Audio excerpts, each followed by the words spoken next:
Okay, so this is going to be a tutorial for power generation in punching or striking. I'm doing videos on punching and striking and hurting other people because that seems to be the only thing that gets views. Everyone's just interested in how bad can I fuck that person up, right? Nobody really wants to care about like, oh, what's the transcendent nature of water? Oh, wow, none of that's interesting to anybody.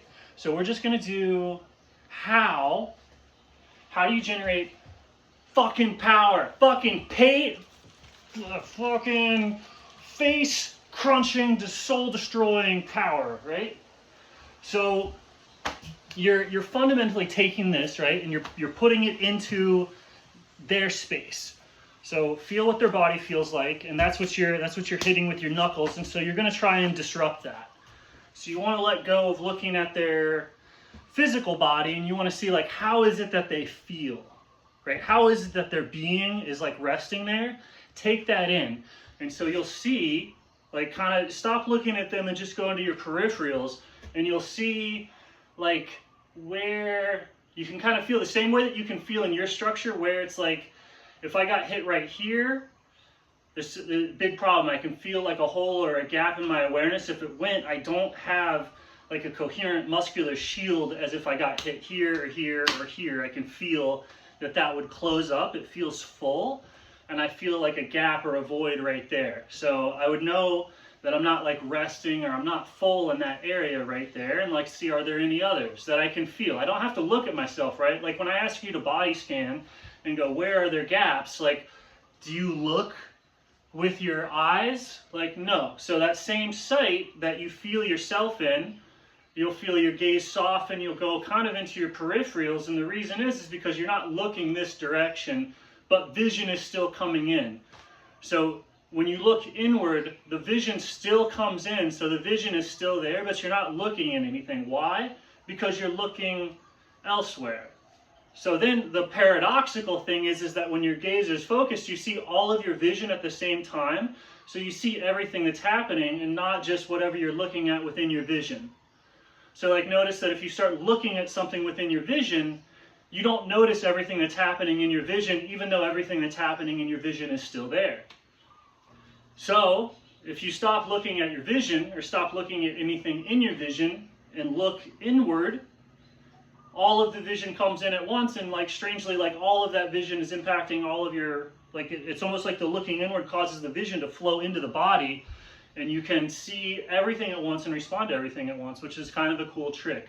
But anyway, so you're looking inward and trying to find gaps in like where you're, it's basically like where's the water, like picture all the gelatin of the body, because this is what it is. When I say picture, I'm talking literally. This isn't a metaphor. I don't use metaphors, right? It's literally.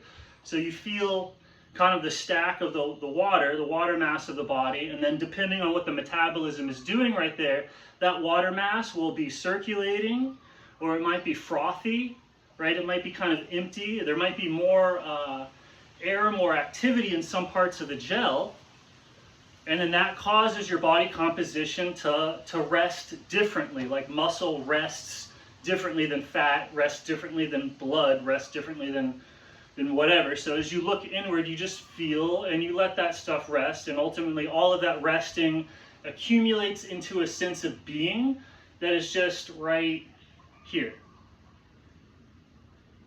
So your sense of being, you'll see that, and so try and sense the other person's being with the same vision. Again, you're not looking at them, you're sensing. So you'll know that you're sensing at the thing that's over there in your peripheral vision, but you're not looking at it. But you know through your peripheral vision that is where you're sensing. Like when you try and sense the other person's being, why are you trying to sense the other person's being? Because you're looking for places where their being is weak, because you're gonna freaking throw a fist through it. Right? So you want to see where possibly they kind of broke it in two, off center already, just off balance. See if there's any like holes or gaps. And then in those areas, they're not going to be able to defend it quite as well. And if you do make contact, it will likely break them, right? So that's really important. That's in terms of hitting hard. knowing where and when to hit is 99% of the whole thing, right? So the whole thing of like being able to generate ultimate power to go through their whatever defenses they throw up, like we're going to definitely get into that in a second, but it's the way that you sense their vulnerabilities and their weak spots is by the same way that you sense your own being, and you have to feel exactly, because those vulnerabilities and those weak spots move, they get covered, like visually depending on how the person is standing, so you can't know what it is, you have to feel it in yourself, because your weak spot, like maybe you get hit in what you thought was the weak spot, but you pull your whole, you like suck your whole body up into that area to close the weak spot. Then all of a sudden the weak spot is like, say, down there. Right, so like when you're feeling into your weak spot, you have no static weak spots. There's always a pattern of compensation. It's not like, oh, this area hurts. Because the thing that hurts can be it moved around at will all the time. Right, so like if you have back pain, if you're injured or anything else like that, if you have any weak spots, it's really good to know that it's like not actually a weak spot. It's a loss of being. It's like a lack of relaxation, because it's not in that location in terms of the parts. It's a tension pattern, and that tension pattern can like move because the system is tied together. So there's a knot, but the knot can move around. Right, so it's the knot's there, and it's not the surrounding area of the knot has nothing to do with the knot often, but so the knot screws up the part that it's in or weakens it, but that part's not. It's in this area of being. So if you can feel that in yourself, that's also how you move, right? I'm strong here, and then I change I become weak here, and then I'm strongest here, and I literally change locations with that same pattern of moving my weakness or moving my voids, moving my gaps, my air spaces of around, right?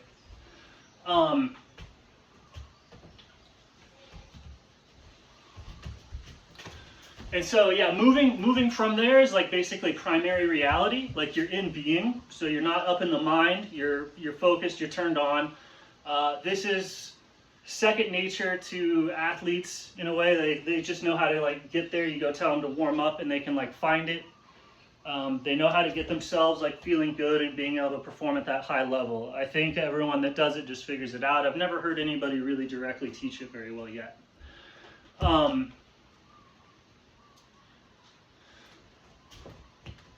So yeah, that's just the practice of like knowing where to hit on them is like knowing like where to hit on you and being able to feel exactly what's going on. So the more accurately you know yourself, your own weaknesses, your own vulnerabilities, which you don't even have to frame it like that. Just know your being and like know where it is. It's like, oh, there's more here. It's like there. It's you could call it out of balance because like it is, but it's just that's where the tension pattern is, and so it's not you. You could move it, untie things. It's open-ended. So doing that, I would say, is like most important, because then it's like this power generation thing doesn't necessarily matter. You can vary, like the more you zone in, the more time slows down, and if you get really good at that of like paying attention, your frame rate of like is just so much higher than the other person's that it's like tiny little. Like you don't need crazy power, but the crazy power is cool, right? So we'll start, and it's like, what are you doing? You're throwing this hard. This is an object. Like it would be safer to throw, a weapon, right, or a ball, like an apple. This is fake fruit. Haven't juggled in years.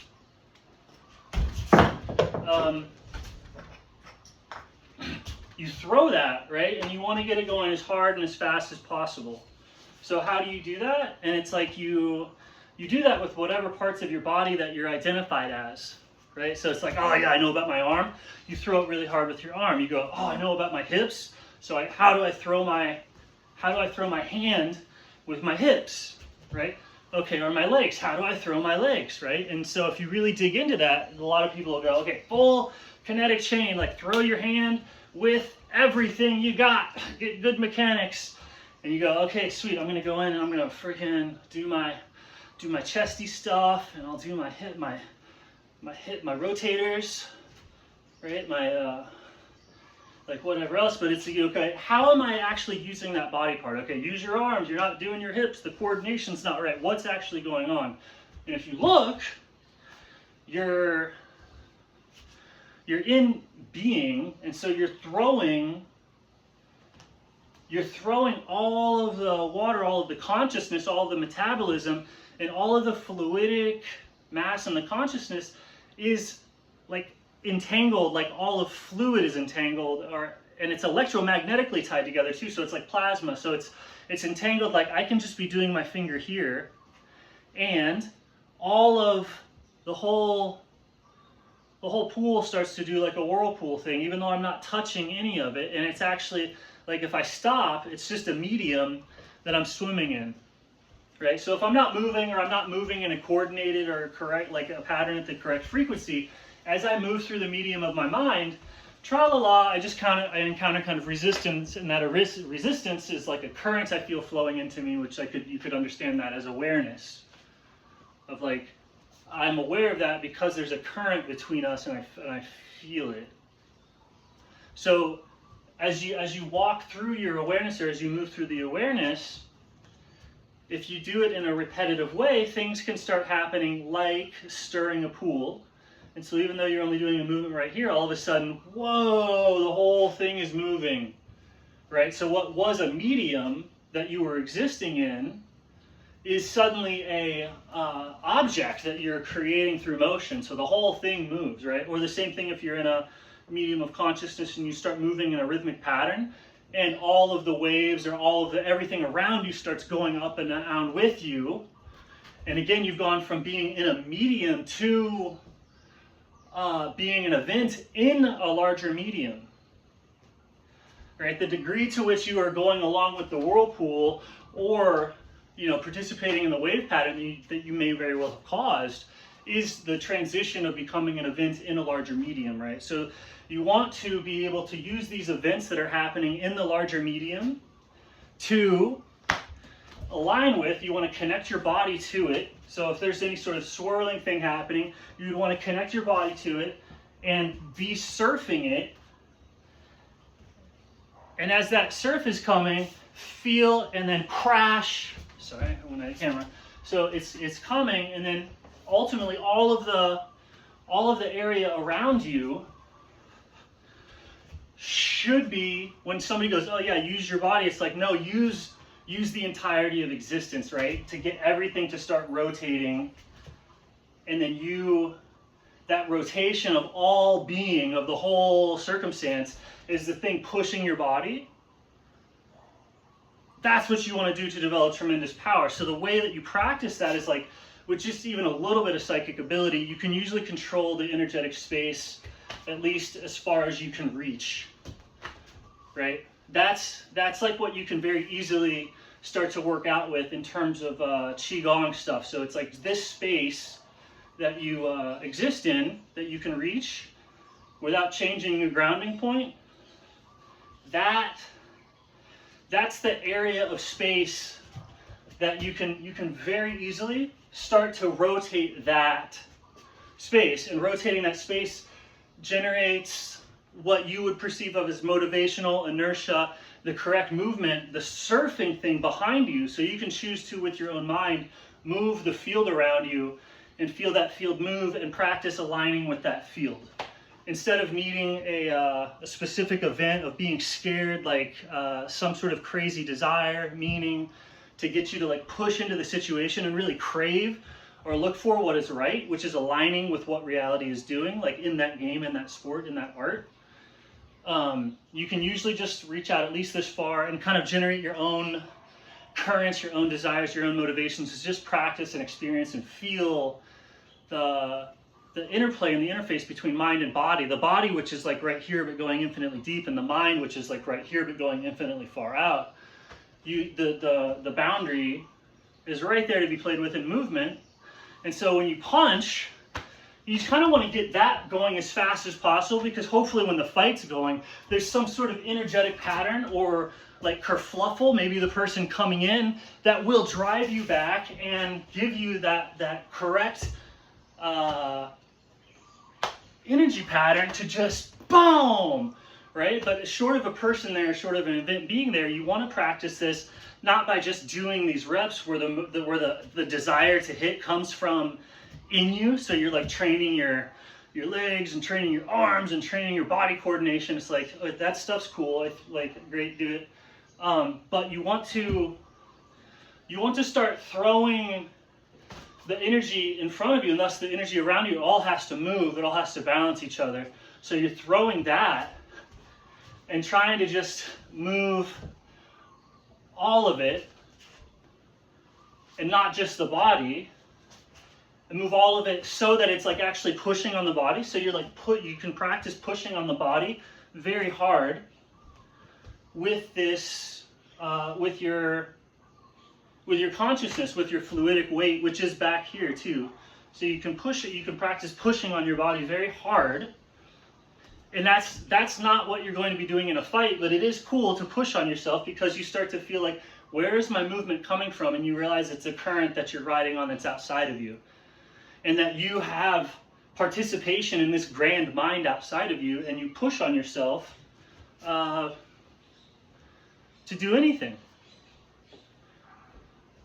It's very simple. Like I'm making some very intuitive things that nobody would ever think to make explicit just saying it, right? It's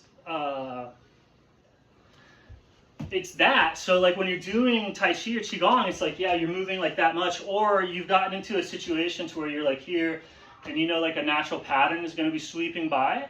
You can definitely like align with a larger natural pattern. So like if you're ever doing slow moves in Tai Chi or Qigong, you're essentially like moving at the speed of the sun or the moon.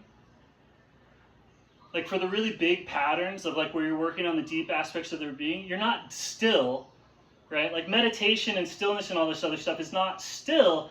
You're aligning with the appropriate movement as you go up higher and higher into the heavens. So like the immediate spirituality is like, oh, how fast are the clouds moving? And that's the lowest level of Qigong, which would be entry into heaven, is that you're aligning with the wave and the motion and the energy of the cloud layer. And that gives you, nice slow movements, but that layer is what's moving you. You're not being this slow. Like you're just surfing. You're surfing and thus feeling everything that's happening. And so the slow movements aren't just happening because, oh, it's supposed to be slow and it's supposed to be in that shape. It's like, no, I'm going to let the clouds, I'm going to let the wave pattern of the clouds, I'm going to surf that.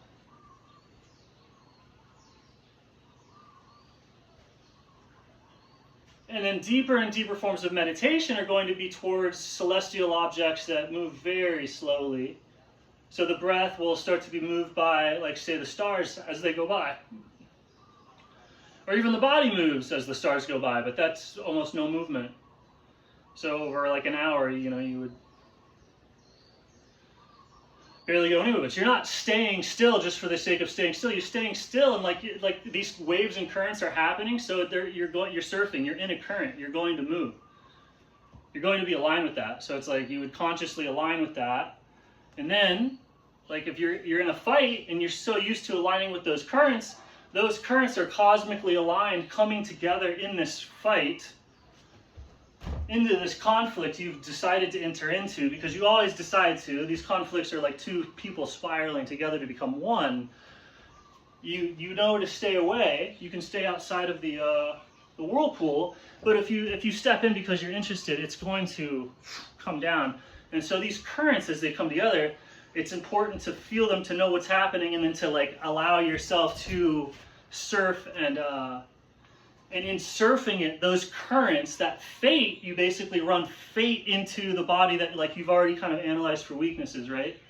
Of course, you're not doing any of this stuff consciously. It's like second nature. This is just, of course, like if you're in base reality, you're going to be a being and you're going to, like water, flow into the weaknesses of the other being. If you're in conflict, because like water, where that place is empty, you're full. And you flow into it, merging into the oneness of the totality of the ancient mystery of mortal combat, which is, it's the only way to get views. I guess, yeah, you could make love, not war, but making war is the same as making love, ultimately.